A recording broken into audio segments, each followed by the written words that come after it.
আপনারা দেখছেন টিভি সকাল ইউটিউব চ্যানেল। নন্দীগ্রাম ১ নম্বর ব্লকে কৃষি সমবায় সমিতির নির্বাচনে ১২টি আসনে বিজেপির জয় জয়কার।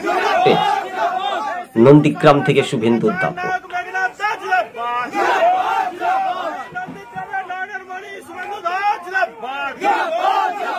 হ্যাঁ দর্শক বন্ধুগণ, সেই ফুটেজটা আপনারা নিশ্চিন্তে দেখতে পেলেন। খেলা কিন্তু জমে যাবে।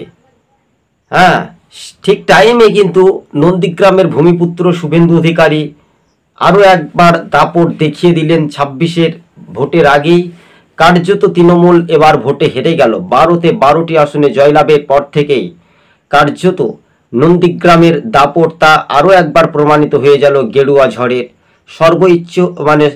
সর্বনিম্নভাবে শাসক দল তৃণমূলকে গোহারা হারিয়ে ফের এবার ফুটবে পদ্মফুল। বাংলা ছাড়ো তৃণমূল, মাঠে ঘাটে একই আওয়াজ, পদ্মফুলের সবাই চাইছে। এটাই একটা বড় চমক দর্শক বন্ধুগণ।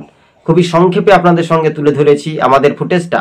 একটু ভালো লাগলে ধৈর্য ধরে ভিডিওটি শেয়ার করে দিবেন এবং ২৬-এই ফুটবে পদ্মফুল, বাংলা ছাড়তেই হবে তৃণমূল, এই কথা স্পষ্টভাবে মিলে যাচ্ছে। তাই এবার নন্দীগ্রাম কেন, পূর্ব মেদিনীপুর জেলা জুড়ে ১৬টি বিধানসভা আসনের মধ্যে ১৬টিতেই জয়লাভ করবে আগামী দিনে বিজেপি।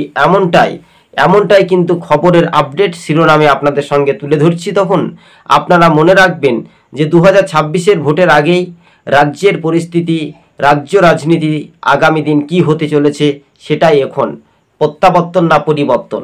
তাই নন্দীগ্রামে বিজেপির জয় জয়কার একটা বাজিমাত। সেই বাজিমাতে গেরুয়া ঝড়ের আবির্ভাব বলা যেতে পারে দর্শক বন্ধুগণ। খেলা জমে গেল, খেলা তো সবেমাত্র শুরু ছিল, তাই না? আজ এই পর্যন্ত প্রতিবেদন। সকলেই ভালো থাকবেন, সুস্থ থাকবেন। ধন্যবাদ। বিগ ব্রেকিং নিউজ, নন্দীগ্রামে ১ নম্বর ব্লক কৃষি সমবায় নির্বাচনে বিজেপি জয়।